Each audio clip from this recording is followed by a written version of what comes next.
BBC Radio 5 Live.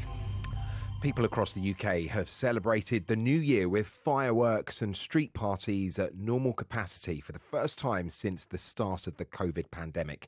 More than 100,000 people gathered in London for the 12-minute firework display. The show highlighted the Lionesses' Euros win and paid tribute to the late Queen. 40,000 people gathered in Edinburgh to watch the fireworks over the castle. Our reporter Alexandra Mackenzie was there. Edinburgh welcomed back the street party this year because of coronavirus. It was the first one in 3 years. There were around 30,000 people here in Princes Street. When it turned midnight, they sang Auld Lang Syne, they Ceilidh danced and just had a great time enjoying the party. Yeah, good to be back, no doubt. Pope Francis will address worshippers in St Peter's Square this morning, a day after the death of his predecessor, Benedict XVI. He was 95. Preparations are underway for his funeral this week. 2 men have been charged with the murder of a non-league footballer who was stabbed in Birmingham on Boxing Day.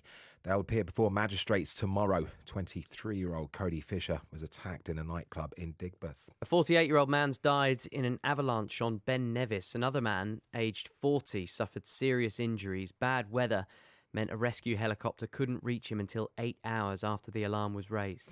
North Korea's state media says the country's leader, Kim Jong-un, has ordered the development of new intercontinental ballistic missiles and increased production of tactical nuclear weapons. Earlier, North Korea fired a ballistic missile into the Sea of Japan just hours into the new year. The Archbishop of Canterbury, Justin Welby, has used his New Year message to say the social care system is broken. He says care homes are struggling to deal with rising costs while trying to find and retain staff.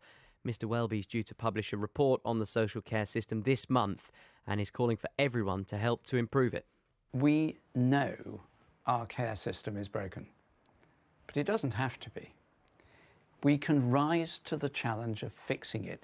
That means action from all of us, you, me, families, communities, government. The government has said it's providing £7.5 billion in support for the sector over the next 2 years.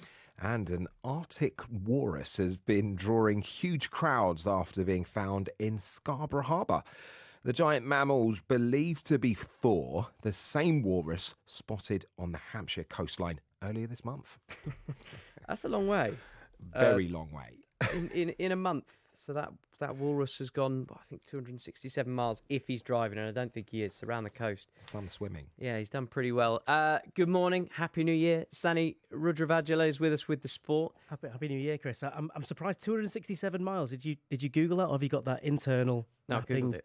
I've got it right in front of me, but I couldn't find... if anyone knows a way of finding a way round the coast, how far that walrus has swum, I'd quite like to know that. That's just... main roads. Shall we do some sport? Yeah, go on. Well, they may be 7 points clear at the top of the Premier League table, but Mikel Arteta is playing down Arsenal's chances of Premier League title just yet. They won 4-2 at Brighton, while second place Manchester City could only draw 1-1 to Everton. There's full match commentary on 5 Live today as Spurs play Aston Villa and Nottingham Forest host Chelsea. Build up to that all starts from midday. In Rugby Union's Premiership, Saracens restored their 10-point lead at the top after beating Exeter. Their wins 2 for Bath and Gloucester. And in tennis, Great Britain need one more win to book a place in the knockout stages at the United Cup in Sydney. They start today leading Spain 2-0. Harriet Dart's playing Paula Badosa right now, and Dart is currently 4-2 up in the first set. BBC Radio 5 Live. The voice of the UK. Sunday breakfast. Listen live, pause, rewind and discover with the BBC Sounds app.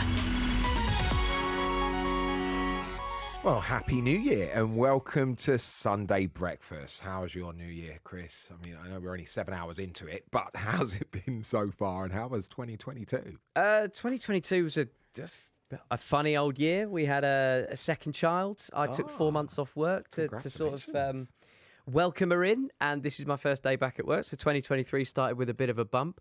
My New Year celebrations, though, were a bit quieter than yours, Greg. You were out gallivanting last night on the telly. I saw you. I was in bed long before you. You know, I was just, I had to do it. It was like the offer came to go and do the fireworks or be at the fireworks, and I never got the tickets. You know, there was a ballot back in October. I never won. I never got a ticket. I didn't know anyone that got a ticket.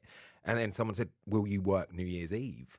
And I'm like, well, where? And they were like, at the fireworks. And I'm like, 100%, I'm there. So an eventful night, but an amazing time as well. How much sleep have you had?